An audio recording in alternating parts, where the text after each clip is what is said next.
This video will detail everything you need to know about hormone replacement therapy, also known as HRT colloquially. So, hormone replacement therapy essentially gives you the ability to experience a different puberty than the one that your body would naturally do on its own. Transgender and gender non-conforming people sometimes take hormone replacement therapy to achieve more gender euphoria and to experience a puberty that better aligns with their gender identity. For example, I happen to be assigned male at birth, so when my body hit puberty, I was getting mostly testosterone in my body. And as a result, I was experiencing a testosterone puberty which didn't feel right for me, right? So later on in life, I got estrogen via HRT. Thanks to estrogen, I've been able to experience various effects that have allowed me to feel really comfortable in my own skin. Now, not everyone takes HRT, but some people do.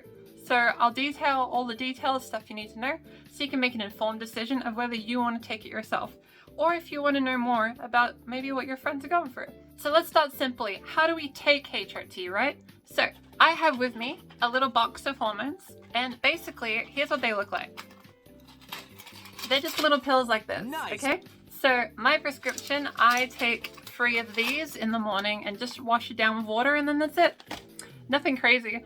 There's also injections or gels, and depending on your circumstance, a doctor may recommend one or the other, but just know that they're all safe and they're all equally effective. It just depends on circumstance, and they'll assign the right one for you. So, now that we know how to take hormones, what do they actually do once they enter our body? That's pretty important to know.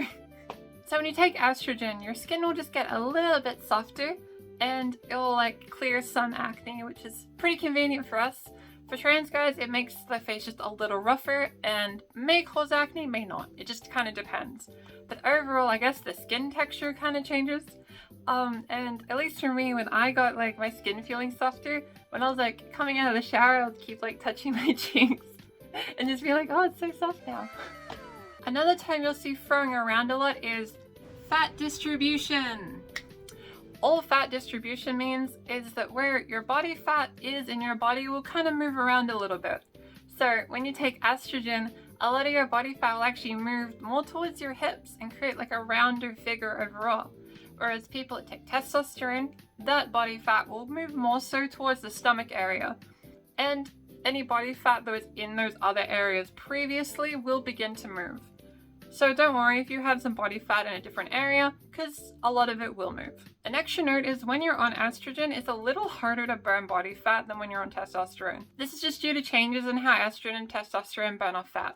So you'll have an easier time burning off fat while on testosterone comparatively, but the difference is fairly negligible. So any people that really value fitness in their lifestyle, here's just what you need to know. Essentially, your baseline level of fitness may change. For example, estrogen will make your baseline of fitness and strength a little lower. What this means is, comparative to where you may have been before, you may perform less proficiently in the sport you do. With extra training, you can even surpass where you were before, right? So just keep in mind in a sports context that if you have predominantly testosterone in your body, you'll likely perform a little bit better on average, but training still means everything. So just think of it that your baseline changes. For people starting testosterone, for example, you may experience a slight increase in how you're doing in various sports. This is just resetting you roughly to the general benchmark, usually seen with the gender you identify as.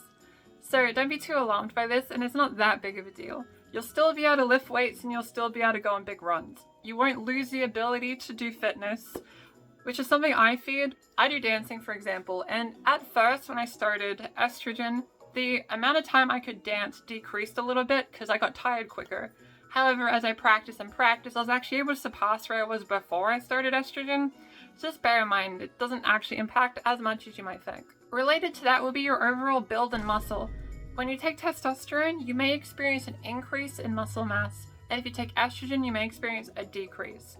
Now, understandably, if you are extremely well built and go to the gym every day, you're actually not going to notice it as much if your muscles decrease, because you'll be working out and you'll probably be building muscle anyway. However, if you immediately don't do any exercise whatsoever, you will notice it. So if that is something important to you, be sure to keep training through the early parts of transition. But overall, nothing's permanent in that sense. You can build muscle, you can lose muscle. It will overall affect your build a little bit, but it's not anything crazy noticeable. A thing I noticed in my arms, early in my own transition before estrogen, I actually had really veiny arms that went all the way up and down. I'll see if I can find a photo. That's because I played guitar, I think. That's where I'm guessing that's from. So if you have super veiny, like almost muscular looking arms, if you take estrogen, that will probably disappear. At least for me it did. Now it's all squishy looking. Up next is body hair. How exciting. So, for people taking testosterone, they can look forward to experiencing more body hair growing throughout the body. And for people taking estrogen, they may notice it will decrease in frequency and how fast it actually grows. Now, this effect is way more dramatic for people taking testosterone, okay? When you're taking estrogen, it won't impact you as much as you think it would. You might have to shave a little less, which is really great. If you're still concerned, laser hair removal and electrolysis are still options. However, generally it'll be a little slower, so it'll be a bit easier, and you don't have to worry about hair growth there when you're out and about. But for all the people interested in taking testosterone, I hope you enjoy the body hair. I've been told that's really euphoric for a lot of people, so you'll get to experience shaving. That'll be kind of cool. Up next is breasts. So with breasts, they will begin to grow in the span of about 2 years. So I recommend not doing any procedures on your breasts until you've reached the full stage of your breast growth cycle. It's a very common thing. It may cause issues, it may not. However, it's best to play it safe. So essentially, you'll experience some breast growth and you'll have an increase in sensitivity. If you bump into something where your chest is, it might hurt a lot. So just keep that in mind and be wary throughout the process. Just bear in mind that breast growth is really slow. However, you will feel the sensitivity very quickly, in my opinion. It depends on person to person, but that part you'll notice first. So just bear in mind that if you're feeling extra sensitive there, it means it's doing its job. It is growing. Sometimes you can take photos to like see the timeline of growth, but overall, you're probably not going to end up with giant anime double Ds, unfortunately, but you know, there's options if that's what you want. But most people end up with an A cup, B cup, that kind of thing. As for people taking testosterone, unfortunately, hormones do not affect the chest size. So if that is a dysphoric thing for you, top surgery is usually what people go for to like alleviate that dysphoria.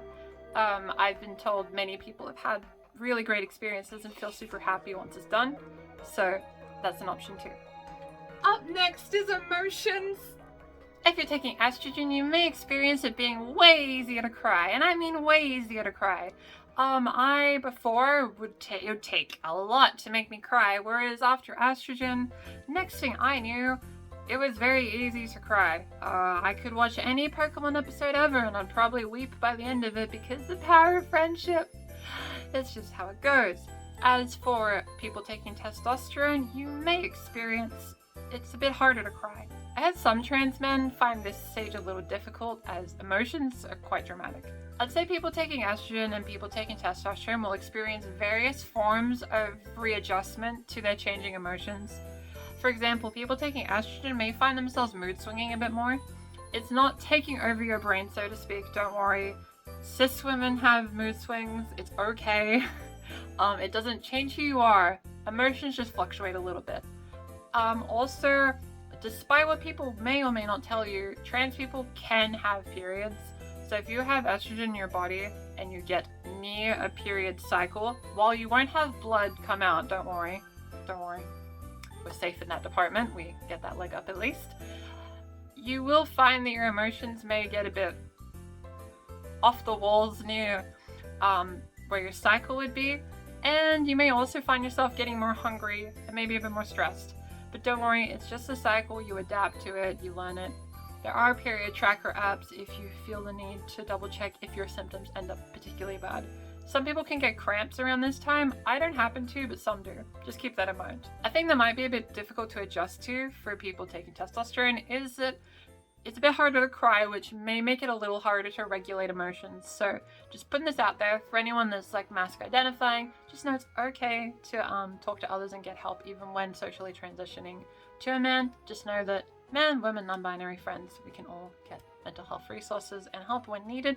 Just keep that in mind for everyone that's going through various emotional stages through the hormone experience. I found myself being more easily emotionally moved by stuff that's kind of sad or stuff that's really happy. I felt a bit more intensity of my emotions, which I really like personally. They feel a bit more aligned to who I am, so I feel really happy with that. As a note with all emotional changes, it doesn't change the part of your brain that determines who you are. Emotions get expressed, but however, the core of who you are remains the same. So don't worry, if you take estrogen, you don't become a different person, or if you take testosterone, you don't become a different person. You'll just feel a bit more like comfortable in your body if this is the right thing for you. Just assess like whether these changes sound good for you and that kind of thing. We're now at the part of the video where I have to explain sex ed stuff, so just know YouTube, this is for educational purposes. Please don't demonetize me. People taking testosterone may experience an increase in sex drive. This may prove to be a bit of an adjustment, or it might feel right at home. Either way, just know it's okay to express whatever you're feeling, and feel free to indulge however you wish. People taking testosterone might also experience clitoral growth, which just means the clit grows. Sometimes it's colloquially referred to as a T, but you didn't hear that from me. Now, for people taking estrogen, I can attest to this personally. You will feel your sex drive fall off the face of a cliff. Just know, this isn't forever or anything. Now, with estrogen, it's going to feel a lot lower than before. You'll adjust, and it will feel fine later, don't worry. You just might spend a long time not really thinking about that kind of stuff, and that's fine. You may experience shrinkage in the lower region area, but that's mostly due to a lack of using it. A thing to note is that estrogen will make you infertile, which means that basically you're not going to be producing sperm. Because of that, you won't be able to create children. So if you are interested in that kind of thing, you can freeze your sperm before taking hormones, which is a very useful thing. I recommend doing so. But also as a side effect, when you finish the deed, we'll call it that, nothing will really fly out, let's call it that. So as a result, you may experience a tiny clear liquid, but it won't be anything like it was before, which can be very reassuring because, at least for me, when a lot of stuff, so to speak, it was a bit dysphoric, you know? So as a result, that will be pretty different, and you won't have to do as much laundry. Another part of hormones that I can't really talk about, so I recommend looking this up, but hormones can affect how you smell, apparently. I can't smell. I don't, my nose doesn't do that. There's a word for it, but I always forget it. Testosterone will make you smell like men typically do, and estrogen will make you smell like women typically do. Whatever that smells like, I don't know. Can someone describe it to me? Like, what do you mean genders have a smell? I just have to believe you. It could be messing with me. This could not be true. I have no way to verify this. What if I get this wrong? Like, what about a gender is gonna smell different? I don't get it. Let's now talk about the changes to the voice. So, unfortunately for people that take estrogen, it does nothing. Like, literally nothing. Your voice is the same. How does my voice sound different? Well, that's because I did voice training. I offer classes on Patreon, by the way. Self-plug. Anyway, however, for people taking testosterone, you may experience your voice drop and sound a bit more stereotypically masculine. Now, there's a misconception that trans men don't have to voice train. Kinda, not really, okay? So there'll be little adjustments in the intonation and that kind of thing. However, it's generally less work. Just bear in mind there is still a little bit you gotta do to meet it in the middle, so to speak. With muscle mass, with hormones, you may find that your height could decrease a little bit of estrogen. This is more so anecdotal and due to just muscle changes. It doesn't actually change your height fundamentally. However, anecdotally, my foot size went down a size through estrogen, so who knows? Maybe that needs more research. My shoulders didn't change though, they are still very broad, and there's nothing I can do about it, and that's okay. It doesn't really matter that much. So yeah, other than voice, I'd say the main thing that estrogen won't do, other than voice, is change the shoulders. It won't make you a small uwu anime girl. Well, it changes the hip, it won't create absolutely massive ones usually. And that, lovely audience, is some of the things you could expect to see with HRT. The things it can do and the things it can't do for both estrogen and testosterone. I hope you found this video helpful, and if so, you should totally hit the funny subscribe button and let me know what you think. If you got to the end of the video, feel free to type the phrase hairbrush somewhere in the comments. Get creative. I don't know how you'll fit it in, but hey. But if you enjoyed the video, stay tuned for more weekly trans videos. If there's something you want me to cover, let me know. Until then, I shall depart. If you have any questions about hormones, you can ask them in the comment section below. I will happily answer them, and any misconceptions. If you're unsure if you want hormones or not, don't worry, it's okay to feel that way. It's up to you. You don't have to take them and you don't have to not take them, you know? Fundamentally, it's your body, it's your choice. So make sure you do whatever you think will bring you the most joy and happiness, okay? Cool. Well, until next time, stay hydrated and know that you are valid. Until next time.